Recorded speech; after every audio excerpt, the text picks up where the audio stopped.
Oh yeah, and he fought in front of Dana White. I tell you, I'm gonna go to Kosan before I come back and actually be like a former president.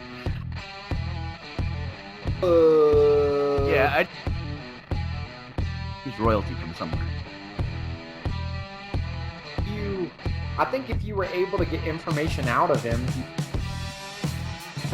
at least like, I remember. I'm scared of me. Yeah. Yep. I sent you that because I didn't want to be like I was talking over you. Ladies and gentlemen, this is the one we've all been waiting for.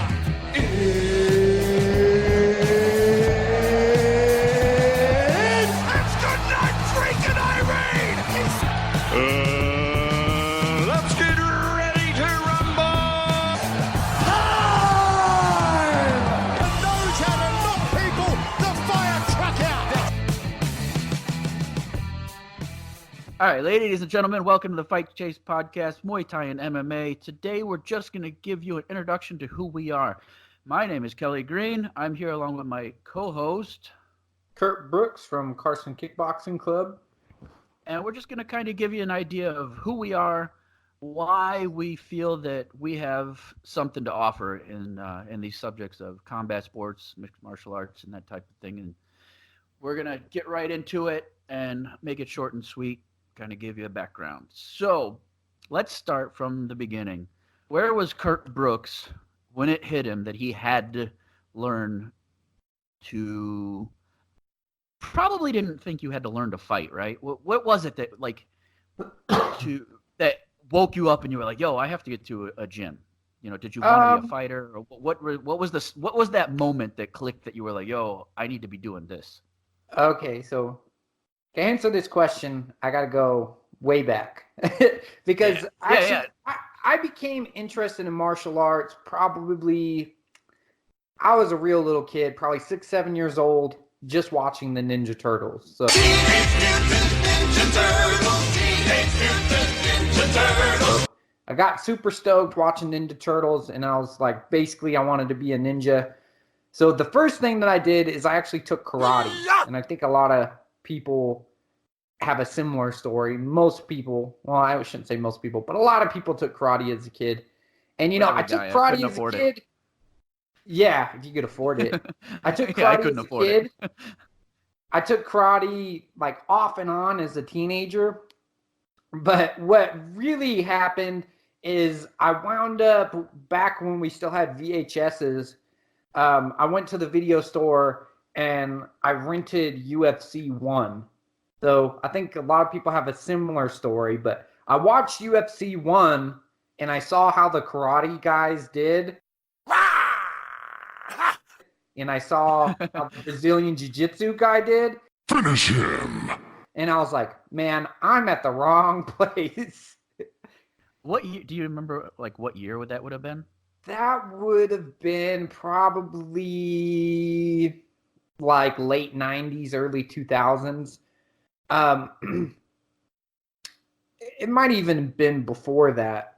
But, I mean, I didn't start training MMA or Brazilian Jiu-Jitsu until probably about 2003, 2004, just because there was no place where I lived that existed Brazilian Jiu-Jitsu or mixed martial arts gym. So I think it was about 2004 I found a straight blast gym that was in my hometown of Carson City. And I started training Brazilian Jiu-Jitsu, I started training boxing, and I started training Muay Thai all at the same time. And about that time, I was 17, and then I had my first MMA fight when I was just turning 19. So, yeah, that's when I really got into it, was probably around 18, 19. And my sole goal in the beginning was to be in the UFC. That's what I always thought. I always wanted to be in the UFC. Presenting the former UFC lightweight and the former UFC welterweight champion. about 3 or 4 fights, and then I wound up moving to Las Vegas when I was, I think it was about 24 or 25. I wound up moving to Las Vegas, and that's when I started at Vanderlei Silva's gym.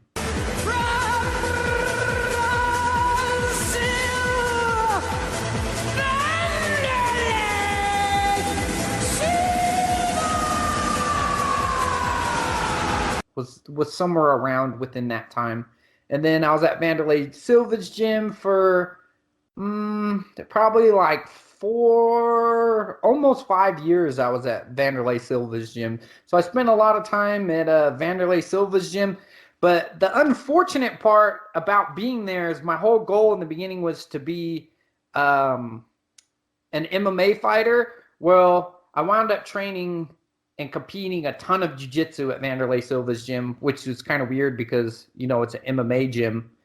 And then after spending all that time in Vegas focusing on my jiu-jitsu, I was like, man, I really need to get more stand-up training in. And, this entire time I was working full-time as a correctional officer, so I wasn't getting as much competition as I wanted to get, because, I couldn't focus solely on training, working full time. And, working full time too, I also had to make a pretty long commute to work. So all in all, I was probably commuting like 10 hours, 11 hours a day, which just didn't work out too well with my training schedule. But anyways, I think it was about 2014, I left to go to Thailand. It's สวัสดีครับ And then I wound up staying in Thailand off and on for about 2 years. I also spent some time in Australia. I was a coach over at TriStar MMA for a little bit. And then I finally came back to the States, and I wound up opening my own gym in my hometown, which is Carson Kickboxing Club. So just a real condensed version of my stories. That's what it is. You forgot the part when you came back from Thailand and you lied to us and kept telling us that you were coming back to Vanderlei's. Oh, yeah. Well, I wasn't technically lying because I kind of thought that I was, but then I never did. Every day I'm like, man, no, Kurt's coming back. And Leandro would ask me, when's Kurt coming back? I'm like, he's coming back. Yeah, well, joke's on me, buddy. Well, you know now why I didn't come back, because you're over in Thailand. Yeah, same reason I left. Yeah, you see exactly why I was over there, how cool it is over there. Yeah. No, it's kind of funny because that's the exact same reason that I left Vanderlei's, was to pursue Thailand and Muay Thai, and to experience that culture more. And you did the same thing when you left. It was to come here your first time, and then it got drawn out, and then it evolved into what you have now. But where did your jiu-jitsu, where did that start? That all started, you said Straight Blast? Yeah, they actually had a Straight Blast gym affiliate in my hometown, and that's where I initially started training. And I was training no-gi there, but it was really MMA focused. And coming from that, starting there, my training has always been no-gi, MMA focused. I never really wanted to learn any fancy lapel chokes or anything like that. I've always kind of steered away from it. But after I stopped training at that Straight Blast gym because it actually shut down, I wound up training at the Charles Gracie Academy here in Reno, Nevada. And so I trained there for several years. I got my purple belt from Charles Gracie, and then I went to Vanderlei's. I wound up getting my brown belt from Leandro at Vanderlei Silva's gym, and then I went to Thailand, Australia, and then I came back, and then I wound up getting my black belt from Charles. That's pretty cool. At least you got it where you started. Yeah. Mm-hmm. Not unfortunately, but I don't believe that I'll be getting promoted to my next belt. When I do, it won't be back in Vegas because I don't know that I'm going back there. Yeah. But, it's cool that you were like kind of came full circle to get it from who you originally started with. Yeah. Like in the gi, like started with. So Yeah. yeah, I kind of I remember my first exposure to the UFC. I was living in Florida, and one of the guys, I don't remember how I knew him, through one of the stereo shops that I worked at or something. And he's like, "Oh, do you want to come over and watch?" And it was satellite still. So he's like, "You want to come over and watch the UFC?" I'm like, "What is that?" I kind of didn't click yet. He's like, "The ultimate fighting that you can't watch, and it's just fighting, no rules." And I'm like, "Yeah, why not?" Let me check this out. And I think I watched one, and then I was like, I had that where I needed to see more, and I ended up with, I don't know if it was from Blockbuster or whatever, and exposed to the UFC. But that didn't, like, because I was not I definitely am a martial artist, I guess, now with training Jujitsu and Muay Thai and all the rest of it for many years now. But I was never a martial artist. I didn't have the karate when I was young. Of course, I wanted to, because I loved ninja movies. Oh my God. Every ninja movie my grandmother used to let me rent. So it's like, I didn't have the karate. I played team sports for 1 year. Like, I wasn't athletic in that sense. I skateboarded my whole life. Like, I loved skateboard. I used to skate every day, always skating. But as far as like a structured anything, I wasn't into it. And I think it was turned off. I was picked on a lot in high school. And I remember I played lacrosse. I was in upstate New York, and I played lacrosse 1 year. And I remember being on the bus, going to a game, and I had my Walkman on, and I was listening to Ride the Lightning from Metallica.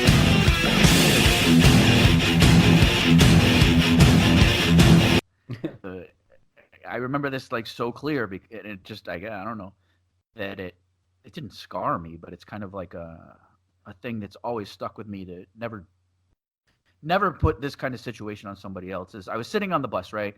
And I was the skater kid. I had the Tony Hawk shaved half my head and that whole deal. And all the rest of the guys were jocks. They had all played football and this and that. And I loved lacrosse because it was more violent. And I remember a kid reaching over and go, "What are you listening to?" And grab my Walkman. And I was a timid kid, like I wasn't a jock. I didn't fit in with these guys. They didn't include me in anything. So I remember him opening my Walkman, taking this tape out, and literally just ripping it all apart and throwing it out the bus window. I'm like, I couldn't do anything about it. I was like, whatever. That was that kind of thing. And so that turned me off to ever trying to be part of a sport or an organized type of deal. So it kind of lay dormant for a long time. And when the Ultimate Fighter started, I was still in Florida, and I was totally into that. Like, I watched all of those. I thought it was the greatest thing ever. And I was working in stereo shops and this and that in Florida, and it's like, I'm going to go to the economy crashed. And I had this brainstorm that, where am I going to go when no one has money? All right, you remember when I had a house at that point when all the money was gone, like the bank, nobody had money, And so I was like, I can't even pay for my house. What am I going to do? Everybody's losing their houses. Everything's getting foreclosed. And I'm like, I'm going to go to Las Vegas. And I wasn't married or anything, so I could just up and do something. And I got offered a job in Vegas because I had a good reputation in the industry, in the custom car industry. And this guy's like, "Yo, I'll fly you out." He put me up at the Red Rock. He put me up at the Palms and all this stuff. He's like, "Come out." So long story short, I come out. I learned the Vegas way real quick. Being Vegas, 9 times out of 10, somebody has ulterior motives on what's going on. Most people, unfortunately, are looking out for themselves, over everything. So I got screwed over there. I started my own shop with another guy and a financial guy. And because I figured, just do customer service well and you'll be able to succeed. And we were doing really well. We had Lamborghinis, we had Ferraris coming into the shop, and I couldn't pay my bills. And I'm like, wait a minute. I know that there's a lot of money coming into this shop, right? And I mean, literally, I had customers that were very high up in society in Vegas coming into the shop and talking to me. And I did a full custom interior in a Lamborghini Murcielago. And I mean, I'm talking every piece of the car. I did a lot of really nice cars, but I couldn't pay my electric bill. And like, there's something wrong. And it happened to be that the guy, the financial guy that was behind, he put some money up, and he didn't put much up, just enough to get a building. He was just taking the money back. Like, he was like, give me, everything has to be deposited. And I'm like, I was still naive, and I'm like, yeah, of course everything has to be accounted for, And so I put all the money in the bank, and then I never got a dollar. So I got fed up with it. I had one guy that I worked with at the first shop, and I'm like, yo, let's just open our own shop. And so we ended up doing it the right way and just treating people right. And that led to a little more freedom for myself and financial freedom. And I'm like, yo, I want to join a gym, because, Vegas was like MMA town, like, Yep. like that's where the UFC was. So you're like, Vegas, man, that's where all the fighters are. And it really was. That was the hotbed. If you were in MMA, Vegas, you could find gyms like Randy Couture's gym was open and things like that. Like, Vegas was it. So I'm like, I'm going to go to a gym. And at that time, they opened the Tap Out Training Center. And I don't know if you had ever seen it. It was a big place. Like, it was a very big gym. Super nice. They had cages. They had everything. And I joined that. I'm like, yo, this is it. This Tap Out wasn't sold at Walmart yet. It was still a cool brand. So they had and it was a big training center. It was actually, I think it was a little bigger than Vanderlei's at that point. So I was like, yo, I'm going to join that. So I joined that gym, and I went there a couple times, and I did a boxing class. And I vividly remember, I don't know what the drill was, but we were all standing in a circle, and I want to say you're just throwing whatever combination that the instructor was saying, which I've now coached, and I don't know that I would ever have this type of training. It just seemed really stupid. And I don't understand what it was, like, to looking back on it after, learning how to train people and to convey the right message. I don't know what we were doing. But I remember there was a gentleman that was out of shape, and they were laughing. The coaches were laughing at him. Now, I had only been there a short amount of time, and maybe they were even friends. You know how that stuff goes, but I don't know. So me as an outsider, not part of their team yet, sees that. It was super negative. Like, I was like, yo, this is what MMA is. I don't want nothing to do with this. And I literally had a year contract and just paid it out and closed my contract. Like, I'm not training there.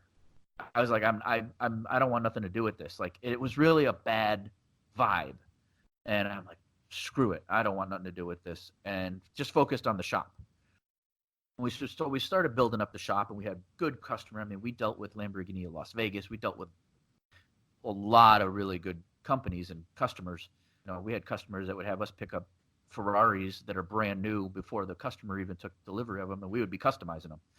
So now that I focused on that more, and we had a big building, I was like, all right, what's the next step? And I was like, we went to lunch one day with my partner. I'm like, I want to go buy this gym. And I would, same thing, right on, was it the 15? You could see Vanderlei's gym. Yep. Like, you could see the big poster, like our buddy Panda was talking about, this giant poster, and it's the Axe Murderer, and it said Juan Fight Team. And you're like, yo, that's cool. So the access to the gym, it wasn't even like really on a main street. It was on a side street next to the highway. And I'm like, I want to go there. So we stopped there on lunch, and the girl at the counter was so nice, so respectful. Then when I walked in, and she's like, hey, nice to meet you, and then showed me the whole gym. I didn't say I wanted to join. I didn't say anything. Showed me the whole gym, was introducing me to coaches. And this is like the first minute that I had walked in the door. I had expressed that we wanted to kind of sponsor some fighters also, because my business was doing well. And within a day or two, I got a email from Vanderlei's wife, and she wanted to talk to me, and I went and talked to her, and we ended up sponsoring George Lopez for a little while when he was in the UFC.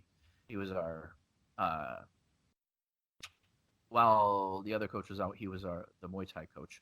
So anyway, so I started there, and that initial like good feeling when I walked into Vanderlei's gym, I was like, this is it. This is where I want to be. And it only escalated from there, like from never training martial arts. And I was in my mid 30s, I would say, when I started. And I was like, yo, this is it. Like, this is a cool place. The first time I met Vanderlei, he shook my hand. He said, thank you for coming to my gym. And I'm like, wow. And it made a big impact. It's like, this guy thanked me. And I don't even know nothing. Like, I don't know nothing. I'm not contributing. Like, I don't feel like I'm contributing to anything yet. And I remember my first Muay Thai class, because that's what I in my mind, I mean, I was very naive when I look back at it. And I wasn't disrespectful, but my thing was like, I didn't know the facets of MMA. I had watched it. You know what I mean? Like, I didn't know Jiu-Jitsu, Muay Thai, or kickbox. I didn't know how it broke down and how to train those individually. So I was like, all right, I want to learn how to fight. And as dumb as that sounds, if you've ever walked into an MMA gym, it's kind of one of those things that goes through your head. You're like, all right, I'm going to learn how to fight. It's a very broad statement, but I'm like, all right, this is it. And so my first class was a Muay Thai class with George. And he was so cool to me. Like, and then it clicked in my head. I'm like, oh my God, how did I go through this many years of my life? And I got in a lot of fights when I was a kid and not end up dead. Because like, I didn't know how to throw a punch. I didn't know how to stand right. I was like, how does your body not know how to naturally do any of this? And it doesn't. Like, your body does not know how to do these things efficiently. So George was super cool to me. He was like, I didn't feel out of place. And that's the vibe that grew through Vanderlei's. So within a month, because I started with Muay Thai, and I remember I became friends with one of the guys in Muay Thai, and he's like, yo, you should try Jiu-Jitsu. You should try Nogi Jiu-Jitsu. I'm like, what is that? He's like, it's super fun. I'm like, I didn't even know what it was. Like, I didn't know. Like, like guillotines and like rear naked chokes and things like that from watch, but I don't know how the mechanics of it works. I didn't even know if I wanted to learn it. So I'm like, okay, cool. And I just showed up to a Nogi class, and it was maybe Sydney or Vitor. I think it was Vitor, but it was right before he had his Bellator fight. And he was super nice to me. Okay, cool. Come on. Come train. All right, cool. And I'm like, and so I started learning, and then within, yeah, that's how it went. And then they're like, oh, you should do MMA. I'm like, yeah, I want to do MMA. So within a month, I was training all of those different facets of MMA, like the MMA, everything, putting it together. I was training Muay Thai and I was training Jiu-Jitsu every week, like multiple classes. And I got bit with the Jiu-Jitsu bug. And from there, like, I steered away from the striking when I really found that I was good at Jiu-Jitsu, like naturally could pick it up. Like, I didn't know how to explain what I did, but I knew that what I did was effective. And so once that happened, and I had super good teammates, that like you, like Kurt, like that we were all really into pushing each other, into progressing. And I would always want to train with you because I was like, yo, Kurt's going to beat my ass again. But no, I'm going to. And that's what, like, in my head, I'm like, oh, I just have to survive. It's the same thing when I started and I was still a white belt, and Coach Michael was getting ready to train in Japan, or a fight in Japan, and he wanted to train jiu-jitsu, but the MMA fighters didn't really want to put the time into it. It was really weird. It was a weird vibe. And he's like, does anybody want to train? And I'm like, I'll train with you. And I'm a white belt, and I'm going to train with this like very high-level fighter. And so me, Leandro, the black belt head instructor at the time when this happened, and Coach Michael, the Muay Thai instructor, another black belt, trained every night after class, like every night. And then you joined us a couple times. Yeah. Like, I just got my ass beat. Like, that was like, that's what I was there to, like, I was there to make him sweat. But then I was like, whoa, I'm picking things up. And it was like, all right, 5 minutes of getting submitted 20 times. And then, a couple of days, and it's like, wow, 5 minutes I got submitted 10 times. And then you're like, yo, I survived a black belt for 5 minutes. And it's like, in my head, I'm progressing so fast that I was like into jiu-jitsu, like into it. And I told Leandro before I really started training gi, and I was like, yo, I want to compete, because another one of our teammates had competed. I don't remember the tournament, but the tournament had stopped. It was one of the smaller organizations. But he's like, "Yo, it was so much fun. You should do it." I told Leandro, I'm like, "Yo, I want to do a jiu-jitsu tournament." He's like, "Cool." I said, "I'm going to come in the mornings because I had my own business. I could make my own hours and get some extra classes in." And he's like, "What for?" And I'm like, "Because I'm going to train Nogi. I'm only going to do Nogi." And he looked at me, he goes, "Yeah, right." And I'm like, "What do you mean?" He goes, "You'll be here every night." I'm like, "Yeah, but that's gi classes." And he's like, "Yeah, you're going to train. You're not competing unless you train in the gi." I'm like, "But I'm not competing in the gi." He's like, "Yeah, but you're training in the gi if you're going to train and fight. Like if you're going to compete with us and on our team, that you're training jujitsu." And I'm like, And it was funny is our buddy Panda had given me a gi, and Panda's larger than me by a little. I want to say it was at least, I don't even know what it was, man. It was a big gi, okay? So, and it was pretty used, but I was like, okay, because I think that was one of my excuses. I don't have a gi, and Panda gave me a gi. I'm like, all right. So I started training gi jiu-jitsu. And I'm like, I'm just training gi jiu-jitsu to make our coach happy, but I want no gi jiu-jitsu. Went and competed at a Grappler's Quest, my first tournament ever. Thought I was going to die, and I won. I won my first tournament. I won gold. And oh my God, was I hooked. Because it goes back to, I never competed in a team sport. Like I never got a trophy for anything in my whole life. So I got into jiu-jitsu and I'm like, oh, that's my thing. Like I'm good at it with like a natural feeling, striking. I'm not good at striking. I can learn it. I can mechanically learn it, but I'm not naturally gifted at it. And I'm not that I'm gifted at jiu-jitsu, but some things come natural to me in jiu-jitsu. So we had another one of our teammates that really, really wants to get on this podcast, Jimmy. And we probably should do that at some point. And he was such a cheerleader. Like that guy was so positive, like with me and with other people. He went to Pan Am's. I don't know why. Like, I don't know. He must have competed at Pan Am's at some point. He's like, "You can win worlds." And I'm like, "What?" And he's like, "You can win worlds. You're good."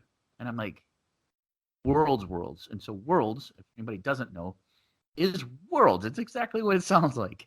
It is the International Brazilian Jiu-Jitsu Federation World Championships. People from all over the world went to Long Beach and competed at Worlds. And we're close to Long Beach, and so we were like, all right, I'm going to compete at Worlds. So this kid hyped me up enough for me to believe that I could win a world championship, and I had a few tournaments in between there that I was doing, all no-gi. I was doing Nagas back-to-back, but all no-gi. I never competed in the gi until Worlds. And we went to Worlds. You went with me.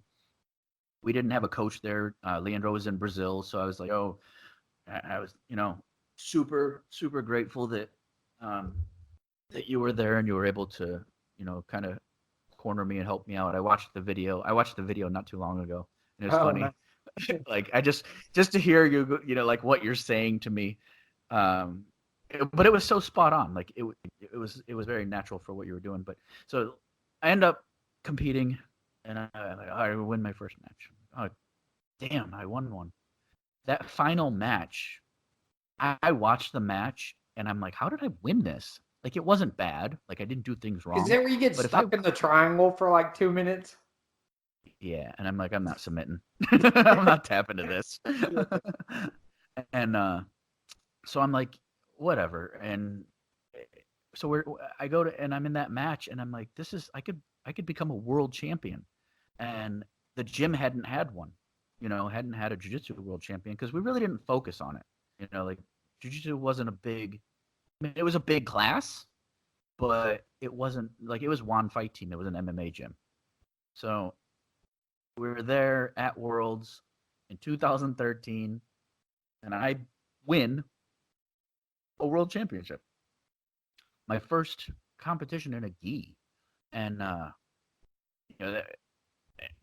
with your help and a few of the other guys on the team, I mean, I couldn't have done it without you guys, but it was like that was something amazing that never in my life did I ever think that I was going to accomplish something like that. And that moment is like when I became like martial arts is such a part of my life. You know, like not just the going and training with cool people, but like the other aspect of it being it's going to affect the rest of what I do as a person. So I won that, competed more times. I had 2 bronze at no-gi worlds, different, I think 13 and 14.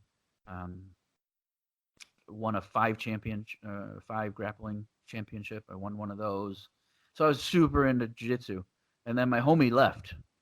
My main training partner left. He decided he was going to bounce. You know that guy? Oh yeah, I know that guy. A real jerk. so I go into the gym one day.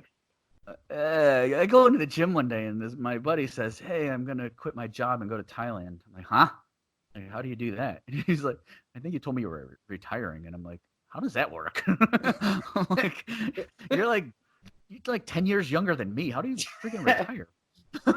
I'm like, if you would have the real reason, tell me. But anyways, so you're like, yo, I'm going to Thailand. And I'm like, man, I've always wanted to go to Thailand.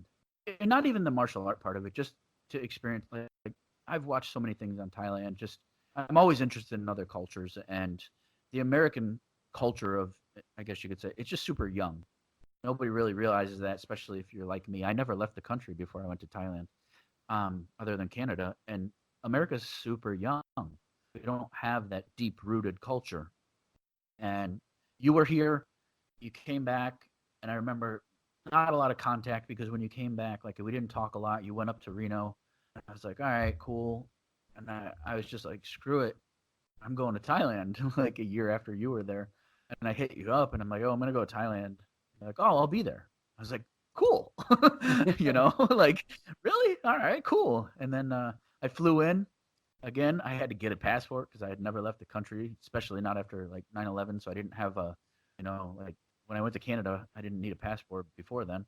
I had to get a passport, do the thing, and I just booked a flight. Like when I didn't have room. I didn't have anything. I didn't know how to get around. And when I got there, you're like, I got a room for the night. That's all we had, you know. Like I flew to Thailand and you had gotten a room for that night. You know, you got me a room for that night, and I was like, cool. So I met up with you at the airport. We didn't do much. We went to Raja Stadium, which was cool. So that was so long. I think I was falling asleep because there were so many fights. But the experience, that crowd, I'll always remember it because it just reminded me of like the Thunderdome, like the Mad Max Thunderdome. Welcome to another edition of Thunderdome. Like to hear the Thais, it's something so special that to hear them cheering.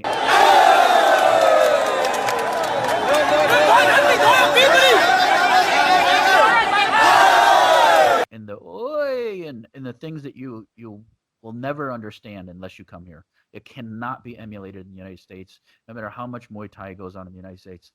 It's such like a cultural thing here, and it like that got me. We didn't do a bunch of martial arts things in my first trip when I was here with you. It was more of just kind of the culture. We went to temples, we did things, you know, stuff like that. Played a lot of pool, which neither of us play pool or are very good. But it was just an experience. Like I was like, damn. And I remember getting ready to leave, and I'm like, I'm leaving something. You know, like I was, it's real cheesy, but I was leaving a part of me here. And I was getting on that plane, and I felt like empty. So sad. And it happens to a lot of people that come over here because I really connected with just a peaceful way of life. And where we stayed, like we've talked about before, we stayed in Shillong, and that place is so nice, like peaceful Thailand, nature. You're on an island. I mean, it's a big island, but you're on an island. People are nice. You know, it's not, people think that it's a third world country. Yeah, go to Bangkok and tell me it's a third world country. It's a giant metropolis. We were just in a super cool place, and that when I left, I'm like, man, something's here for me. You know, like this is something that I have to experience here more. And we even talked about it. We talked at breakfast about having our own gym here and things like that. And that just really like sparked something in me. So over the next year and a half, I was here like 5 times. Every time I would go back to the States, I would within a week book another trip back here. Say it, Spice Cowboy. To Thailand. I had to be here, like, and that's when I started training here, and that's when I started like visiting different gyms and things like that. And that's what your website kind of inspired me to start Fight Chase, which you kind of got veered off having coaching and all that stuff. You didn't really go too deep into it, and I was like, no, that's a great idea. And with mine, I wanted to just get people. Because before I came, and then I didn't know if you were going to be here, I was very apprehensive. Like, I'm like, oh, I'm about to just go across the planet, and get off in a city. And in my mind, I'm getting off in a third world city. How am I going to get anywhere? Where am I going to get off the plane? You know nothing. How do I get a visa? Any of this stuff, you don't know it. And so when I started Fight Chase, I want to just kind of give people an insight of what to do. Like if you want to train Muay Thai at Tiger Muay Thai, and I give you an insight of here's where I stayed, my physical hotel that I stayed at, and there's a review of that. And here's what I did while I was in Phuket training at Tiger. Like, oh, I went to this stadium to watch fights, or I went to this island, stuff like that. Just kind of, I want to inspire more people just to get out and experience. We're gearing it, and I geared it more towards the martial artist because, as you know, almost everybody that I know that trains stand-up says they want to go to Thailand. Yeah. Like, if you know a boxer, kickboxer, whatever it is, they're like, yeah, I'd love to go to Thailand and learn Muay Thai. And when you get here and do it, and that's what I just want to give people that helping hand to get here and do it. It's life-changing. It really is. Something about it. I mean, if you have an open mind, I'm sure that there's some douchebags that come here and then go back and go, yeah, I'm a Muay Thai fighter. Whatever. You didn't take all of the experience. Yeah, I've seen videos, but you didn't take in Thailand. You took in like, I'm not trying to bash Tiger, but you took in like a big box training facility, the gyms that you and I have experienced. I know people that would never train at those gyms. Like they're like, you're leaving here with staff no matter what you do. Like it rained on these, like rainy season floods the gym. So I like those gyms, but I mean, that was the biggest thing is when I came over here that I just fell in love with the culture of Muay Thai and martial arts. And it brings us to now to where with Fight Chase is the website, trying to get that out, with my YouTube, trying to put videos out.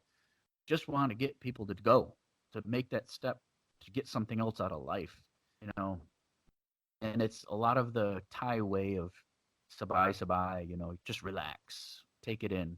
I always joke that, Thai people on motorbikes and they're driving, they are crazy. There's no rhyme or reason why people are going anywhere. They're driving on the wrong side of the streets. They're driving on sidewalks. Like, I don't know how many times I've almost been hit by a motorbike on the sidewalk. So, like, they are in such a hurry, but only on the road. If you see Thai people anywhere else, it's amazing. They're just relaxed. Like, I don't see people getting hyped up. Like, even road rage, in my younger days, I wouldn't have been able to drive here. Like, the road rage I'd have would be ridiculous. I'd probably have a stroke. But they just kind of, a motorbike, I was in a taxi the other day, and a motorbike almost hit the taxi, like, cut us off. And he yelled one word, and that was it. Like, it was like it didn't happen. Man, in the States, we probably would have drove after him and screamed at him and pulled him over and whatever. Yeah. But it's just kind of that, like, it's that culture that really hit me. And then the martial arts aspect of it and getting to train with all these champions, it just furthered my journey. And I just hope that what we're doing here and, with all the other aspects of the social media and stuff is just to get more people to do it.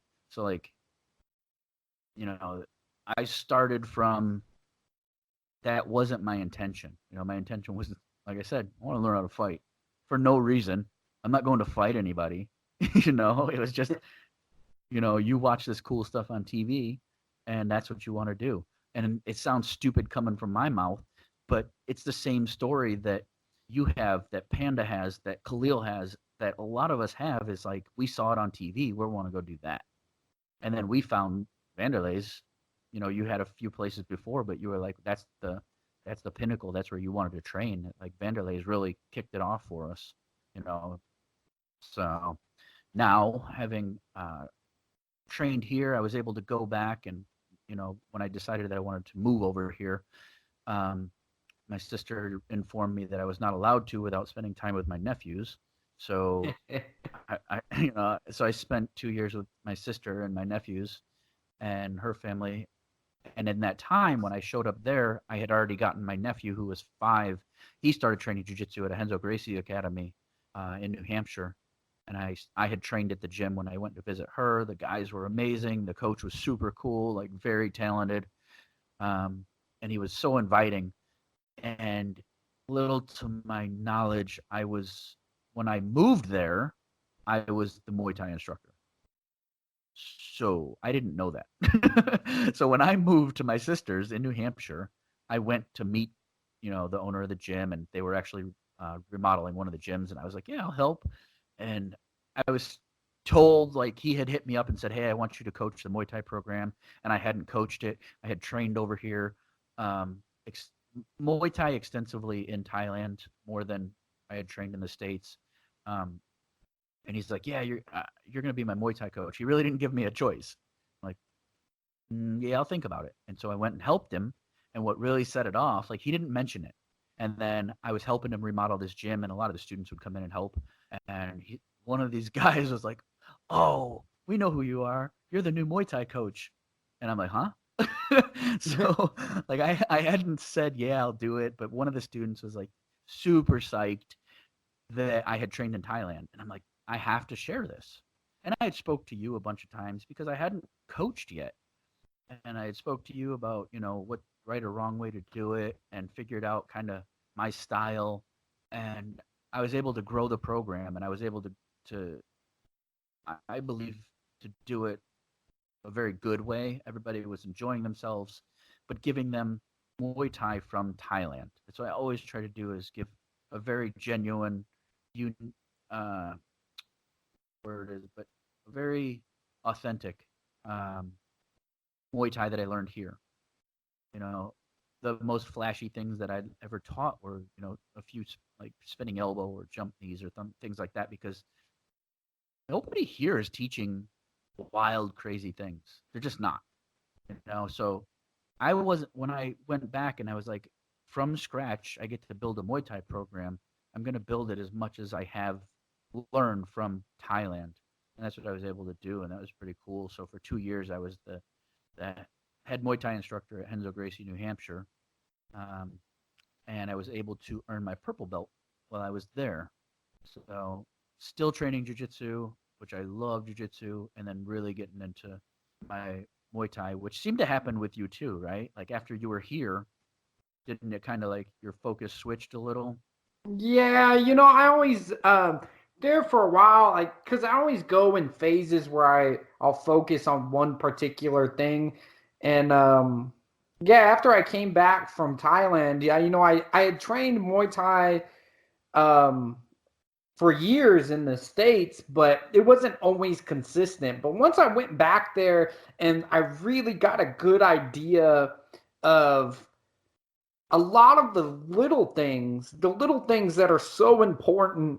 Once I got an idea of, all the things that I was missing, it enhanced everything that I already knew. Like everything that I was doing, I just started doing better because they really pointed out the key, like, little pieces that I was missing, the little concepts that I was missing. And, I felt like all the years that I had trained in the past, like they were just enhanced. Like it was almost like I just downloaded a ton of knowledge throughout the years because I was able to clean up so much stuff.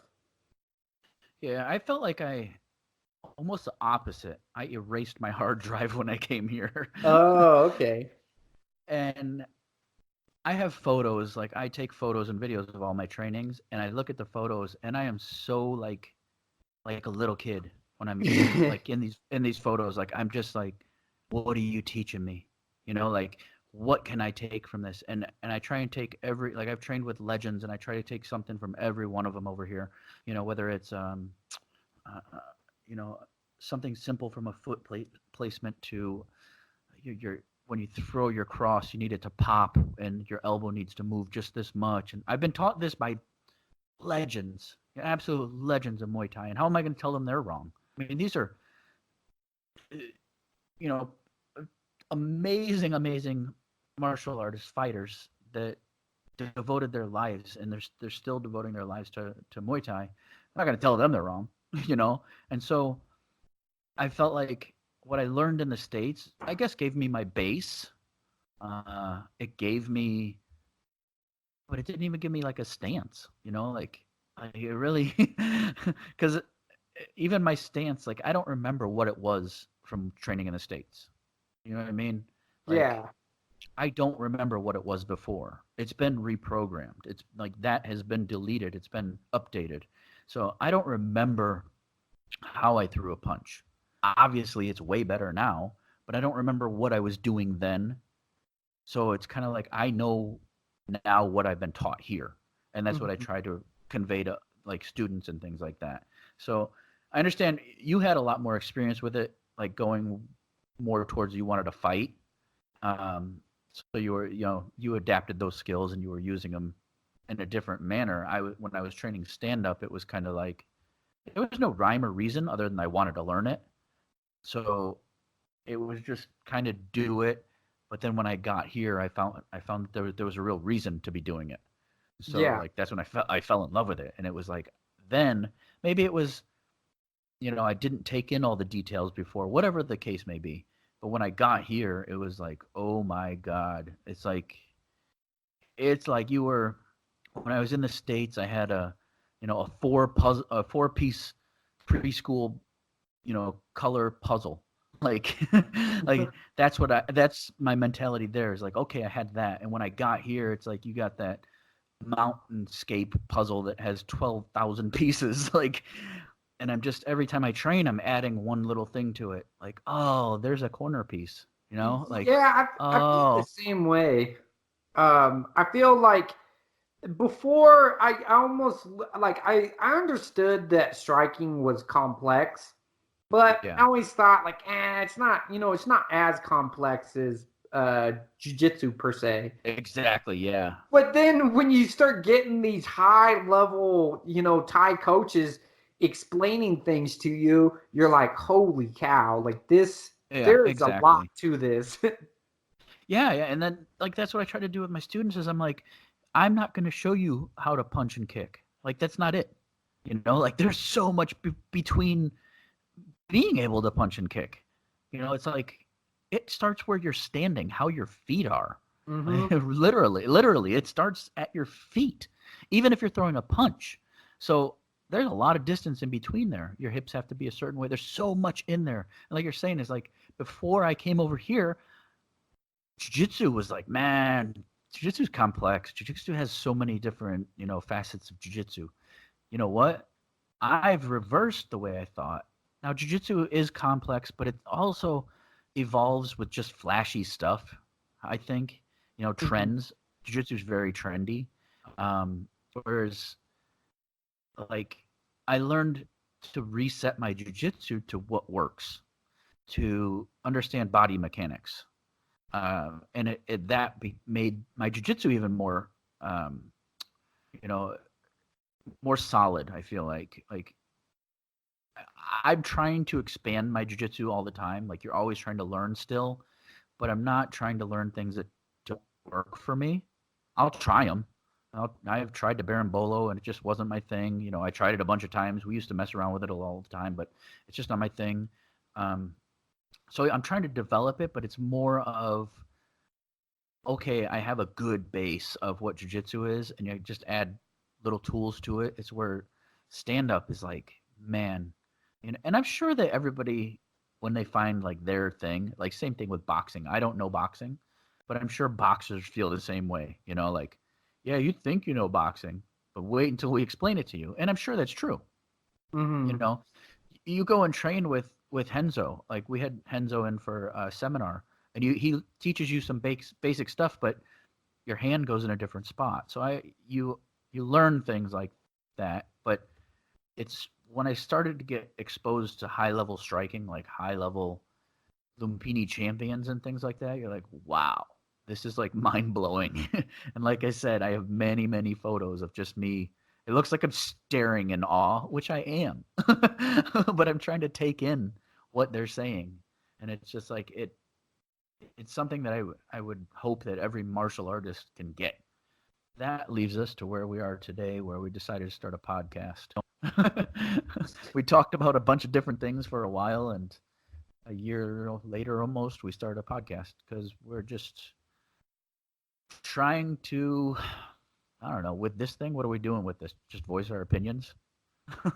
Give out information, voice our opinions. Getting cool people on here to talk about stuff that interests us and hopefully interests our audience, because I feel like there's a lot of people out there training martial arts that are like this that I would have loved to hear a podcast like this when I was first coming up, but there just wasn't anything out at the time, you know? And what we're trying to do with this, there's some great podcasts that are very focused. You know what I mean? Like they're like, oh, this is a Muay Thai podcast, or this is a Jujitsu podcast, or this is an MMA. I want to, what we're trying to do is just kind of make it, I don't know how you'd word it, more of like the culture behind it all.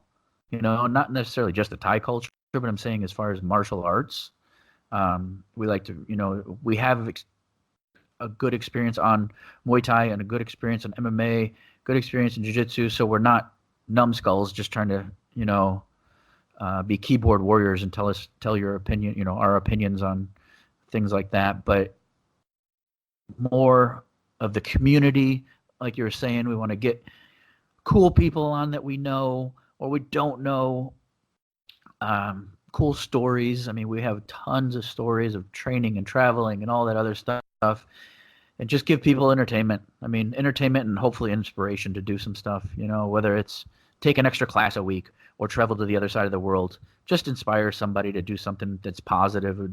I'd love that to do with this podcast. Like if that was what happens with this, that would make me happy, you know, just being able to put out some positive stuff. On that note, that's all we got. Yep. And so thank you guys for listening, and stay tuned for our next podcast. We have them coming out on a regular basis. So Fight Chase Podcast. You can follow all the social media on fightchase.com. It's Fight Chase on Facebook and Instagram and YouTube. And also, where are you at, Kurt? Carson Kickboxing Club. You can find me on Instagram and Facebook. All right, and so that is going to be the end of this episode. And don't say boom. Boom.